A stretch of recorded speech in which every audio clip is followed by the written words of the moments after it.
C'est sous les toits de leur jolie grange qu'Éric et Gaëtane rêvaient de s'aimer en Technicolor. L'inspiration pour l'aménagement de nos combles a été d'avoir un espace qui nous ressemble, enjoué et dynamique. On a voulu garder l'aspect rustique de ce grenier, mais en l'aménageant version récup Technicolor. Dans ces combles, on a une salle de bain avec des couleurs assez acidulées et un espace chambre dans un esprit très coloré. Moi, j'adore la lumière. Notre choix a été de baigner cet espace de lumière par 2 grandes fenêtres de toit. Au niveau de la décoration, il y a un choix assez géométrique dans l'organisation des couleurs qu'on a souhaité pour donner du rythme à l'espace. Et puis ce rond qui rappelle quand même le côté un peu cocon de la chambre.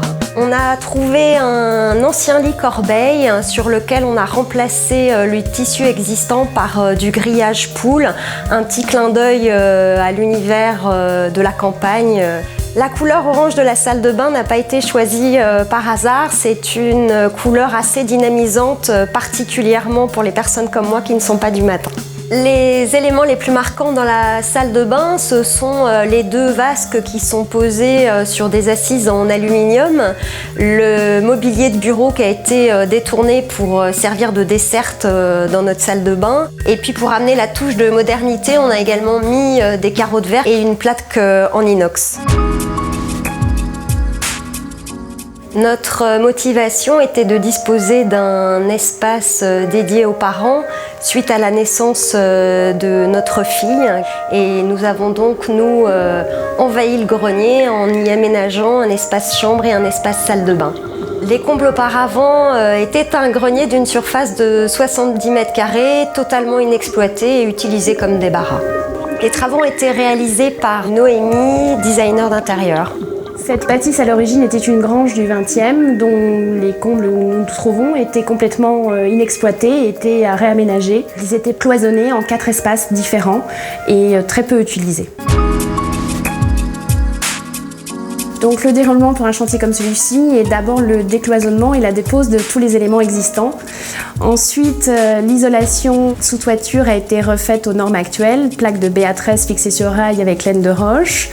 Donc après la reprise d'isolation, il a fallu positionner les fenêtres de toit de façon à donner le plus de lumière possible aux différents espaces tels qu'on les avait pensés et de façon à ce qu'effectivement tout au long de la journée, la lumière baigne les différents espaces que sont la chambre, la salle de bain.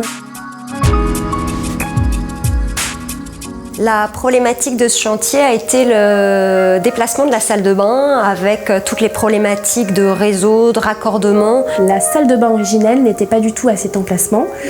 Il a fallu donc trouver l'emplacement qui correspondait à la hauteur sous plafond et il a été d'autre part décidé de créer une douche à l'italienne, donc sans receveur.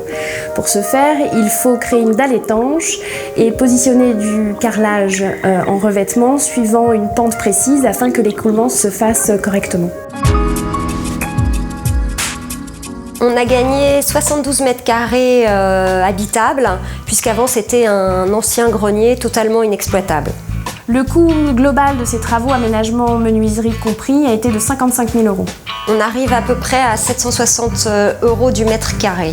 Il n'y a pas eu besoin de demander de permis de construire, mais plutôt de faire une demande d'autorisation préalable pour l'implantation des fenêtres de toit. Grâce aux travaux, nous avons doublé notre surface d'habitation et nous disposons d'un espace coloré, contemporain et lumineux. Ce décor évoque pour nous un univers gai, hyper coloré où règne la joie de vivre. Et si pour voir la vie en rose, il suffisait de monter dans un grenier multicolore ?